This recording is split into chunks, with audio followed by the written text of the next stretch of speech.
Pull up, grab the fuel nozzle, and get ready to fuel up on trends and strategies to grow your travel center business in this episode of The Truck Stops Here, brought to you by NATSO.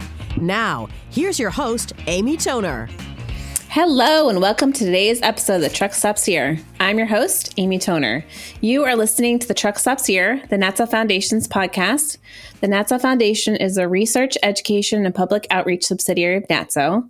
The podcast is just one of the many educational tools the foundation creates. Today, we're doing something wild on the podcast, so we're flipping the script. We have a guest of Pamela Hayes.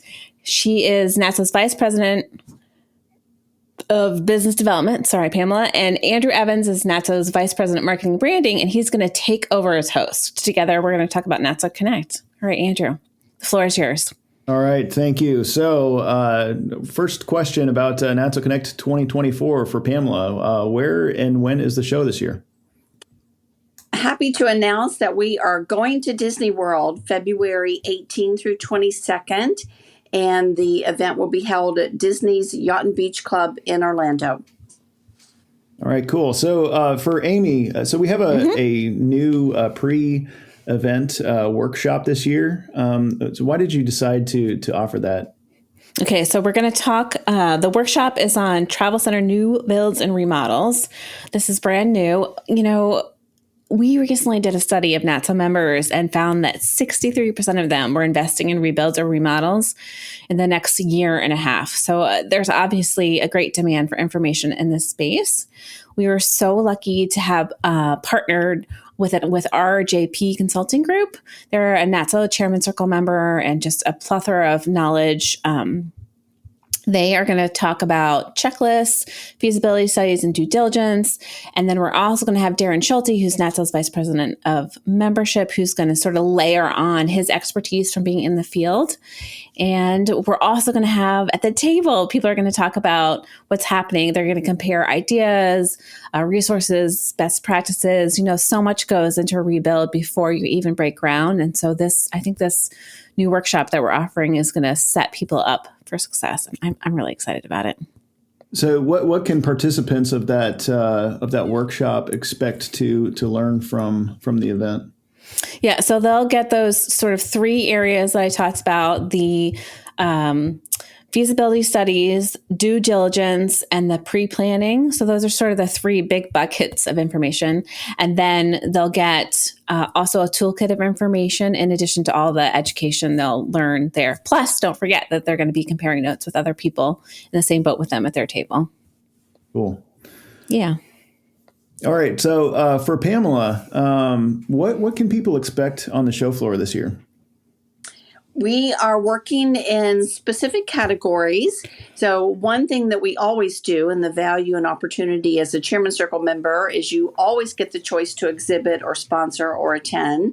So they will be there. And then we are focusing on food service. We're also focusing on sustainability, alternative energy. And the third item is retail technology. So we hope that we'll be able to bring new and exciting and updates from existing members. So it should be an active and energetic show floor. Very cool. This is our second year, Pamela, with like that focused approach, right? People really liked it last year, right? They did. I think the beauty of what we're doing is, like you just explained, Amy, that we're going to be focusing our education. So we try to marry who is going to be on the show floor to help also deliver news and updates and trends to what our education is offering. So it should flow nicely and help members, whether they're in a networking education session or walking the show floor and learning about new things and trends on the show floor. Yep. All right. So, Amy, on Tuesday of the show, it kind of starts and ends with foundation fundraising. What events do you have planned for that day? 2 events this year. We got them twice. We're going to start with the fun run fun. You can run or you can walk in the morning. That's going to be first thing. We'll have some sponsors, hopefully, but we go outside of the Yacht and Beach Club and run along the boardwalk or walk want to make sure people know we can walk. It'll be a 5K. People can participate as sponsors, hopefully, but also as participants. It's a great way to kind of tie in with all the good work the foundation does in the morning. And then in the afternoon, I guess evening, we're going to go to Epcot to dinner, and we're going to have an around the country eating experience.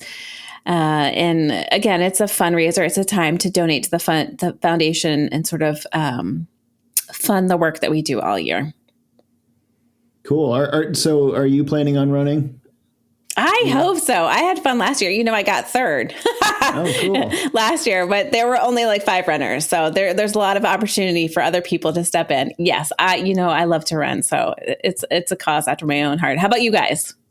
Well, Amy, you said only how many runners, but a lot of us chose to walk. So many walk. Absolutely. Walk around the beautiful boardwalk. So it is a great way to start the morning. So yes, I plan to participate. It's just a beautiful place to be and enjoy the outside. So yes, I'll definitely be there. Yeah, I will be there running, possibly. We'll see. Possibly. Running and videoing and taking photos. Yes. That's what I'm picturing. I'm going to wear a camera on my head. Yes. All right. So, Pamela, we have this new event that's called Tank Talks. So I'm excited to talk about that particular event. So can you tell me a little bit more about that and how the participants are going to be selected?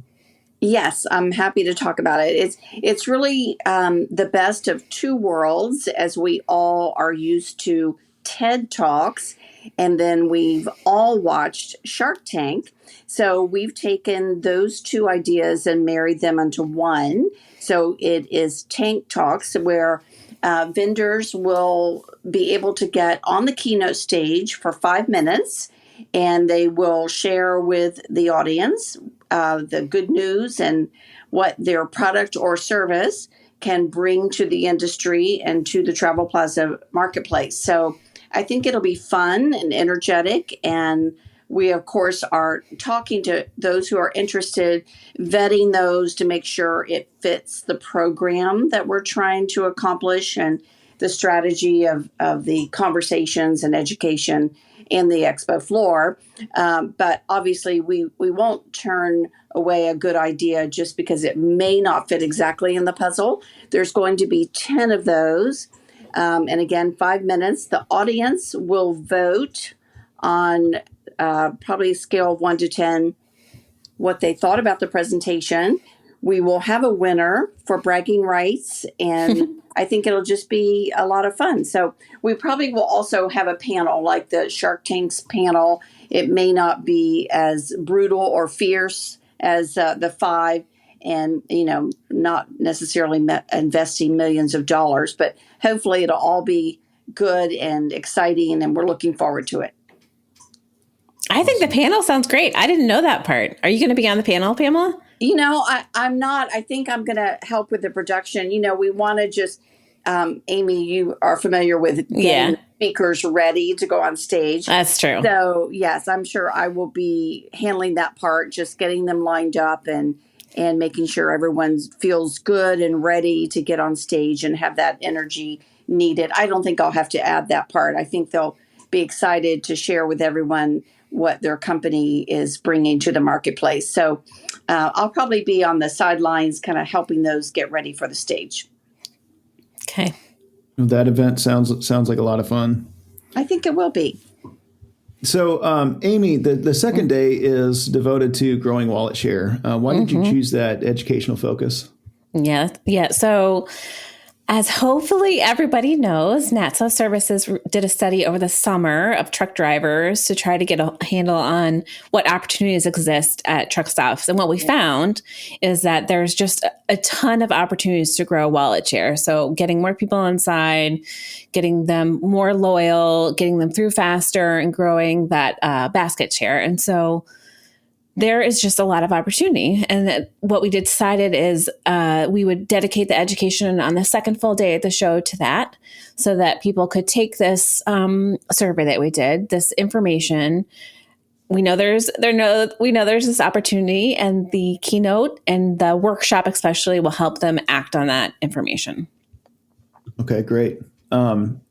So next year at the 2024 show, we also have the tech forum that's back.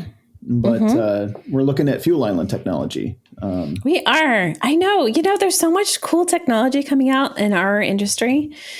Last year, we launched that tech forum and we talked about loyalty inside. And so this year, we're going to talk about at the pump. And it's sort of in a few different sections. One is on, again, loyalty and experience at the pump.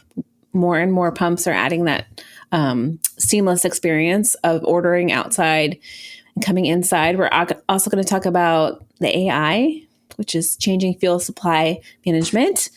We're going to talk about this changing ability of how people can pay. There's just a lot of really interesting technology happening at the pump, and I think that panel is going to be great. So can you tell me about the kind of the peer-to-peer learning? Yeah, good question. Right. So what we know about NATSO Connect is that people come with this desire to connect together. So we expanded that last year to the technology forum and great ideas. And this year we're also adding in the wallet share workshop. So all 3 days there'll be times for people to connect. And again, in the technology forum, it'll be another time. So, there is going to be a panel that is going to offer some ideas and some vendor ideas, some concrete action items. There's also going to be a lot of talk at the tables, which is, I think, needed in our space, right? Yeah, I think that it's one of the things that sets NATSO Connect apart from other conferences that I've been to throughout the years is that connection. I mean, it's in the name, NATSO Connect. And bringing that into the education, I think, is awesome. Okay, so also, Amy, the retail tour. It's always a favorite. I got the opportunity to be on that tour last year. It was amazing. Seeing everybody exchange ideas, and one of the interesting things about this industry to me is how open everybody is to sharing best practices. So can you tell me a little bit about the retail tour and where are we going this year? Yeah, you bet. So we moved it to the end of the show. It'll be on Thursday, the last day, and we're going to a Wawa and we're going to a racetrack. The way we do the retail tours is there's 2 separate buses so that we can keep the amount of people on the tour to a small amount, because we want people to be able to hear and see together.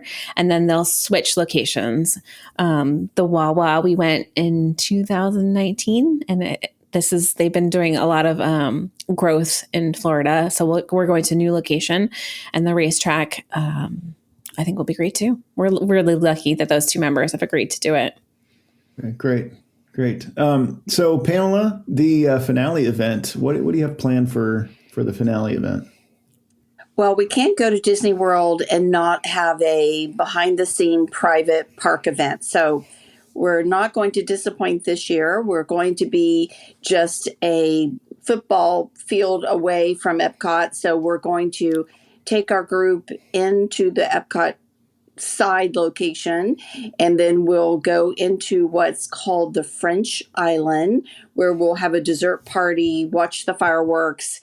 And the exciting part is when the park closes, our group will be there on our own, and we'll open up the French courtyard where the newest ride, Remy, will be available for all of our attendees. So always fun, something to be in the park when it's closing and closed. And then we can all enjoy that multiple times, have some treats in the courtyard, and then easily walk back to the hotel. So it should be fun. So dessert party, fireworks, let the park close. Then we'll go into the French courtyard and enjoy the new ride, Remy. You had me at dessert party, Pamela. I know. Disney does not slack from their chefs and pastry chefs. And so we're looking for that for a fun party. So all ages are invited, which again is a beauty of our event, is we do encourage families and know that a lot of our members bring their families to this event. So it should be a lot of fun. Is there an extra ticket for that, or is it part of the registration? It is part of the registration, but Okay. you do have to have a full registration. We will be handing out color-coded arm wrist badges, arm bands that will be easily seen. It's easier for the Disney park employees, cast members, to know who's in our party if we tell them what to look for. So that seems to work, and obviously easily recognize when they start moving people out. If they don't have the NATSO Connect wristband, then they know they're not part of our group. So be sure, if you're fully registered, plan to attend, get that wristband, and enjoy the final night at Epcot. The three of us got to go on the Ratatouille ride. It was pretty cool. Yes, it is fun. Yep.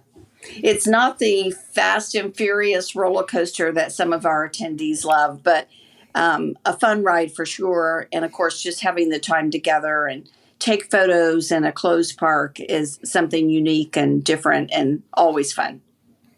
Yeah, the atmosphere around there is really cool. So, okay. So before we end the show, I have a series of 4 rapid fire questions that I'd like to ask each of you. I'm ready. And I'm springing this on the both of you. So, but question number 1. We're gonna do this way. I'll ask the question, Amy will answer it, and then Pamela will answer. Okay. Yep. So, question number 1: what is your favorite memory from all of the years that you've been doing NATSO Connect? I will post it with this podcast. I have this photo of me, Pamela, Christine, and David at a Disney event, just laughing. It's a really great time to be at NATSO Connect and to connect with each other, but also with staff. And I feel like that kind of represents that joy we have of being together and planning this big event. And I'll echo that. I remember that photo. Yeah. Yes, I think we were at the pizza parlor waiting for Toy Story Land to open. So that was definitely fun. I agree with Amy. It's fun for staff and fun for all of our members. And it's memories that we can take forward. I remember when we rode the Yeti ride in Animal Kingdom, when we did a fun event there, face painting. And I was encouraged and battered until I had my face painted. So I definitely did that, and it was fun. So lots of fun memories, and Disney World seems to bring a lot of those fun things to mind. It's inspiring for sure. Cool. Okay, so Amy, so this is kind of a split question. Amy, what are some of your favorite sources for education? And then for Pamela, what are some of your favorite sources for getting some ideas for events? Yeah, I'm well known for my desire for percolating and marinating. All year, I sort of do this slow listening to what's happening with members. I listen to staff, I listen to members, board meetings, and it kind of always percolates up what's most important. And for me, I would say, echoing that again, I think you look for things all year long, and then you write them down, you take them to staff or other members. There's a few Travel Plaza members I always talk to. What do you think about this? And would that work for us? And so I think, like Amy said, we go to industry events. There's an association for associations where we all share ideas. So that is one resource. And then I go to other shows throughout the year for various reasons. So the fun things I take back with me, or good education ideas, or a good speaker I heard, I'll bring that back to Amy. So I think it's something that you live and breathe all year long, and then you put those together where and when they fit.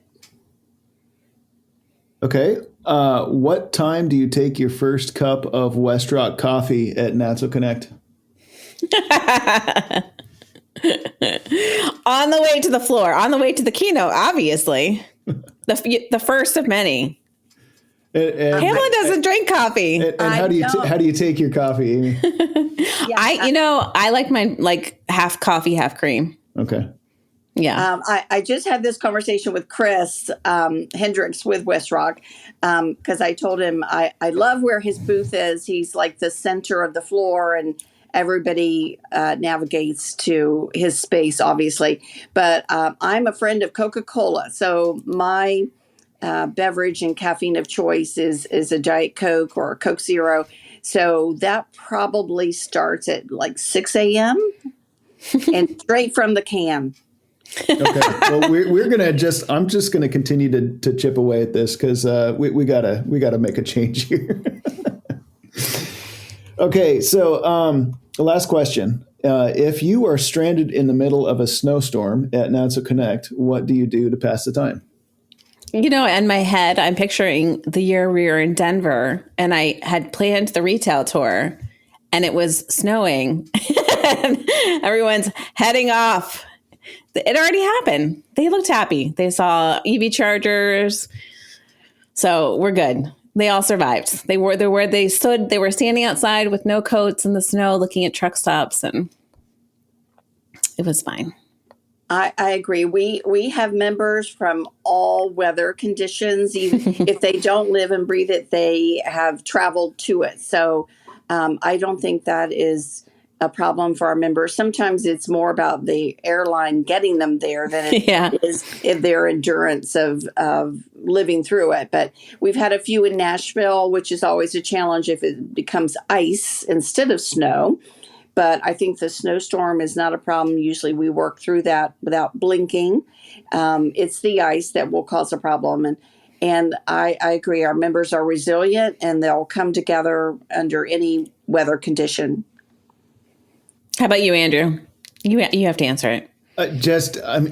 If I can hang out with more members. So I've been here for a little over a year, and that has been just the thing that I really love about NATSO is talking to members and seeing what they're doing differently and how they're talking about their locations and their customers. Yeah. We have such a good team at NATSO, so we put all that effort into it, and then we get there and we can all just really take the time to connect with members. We make it work.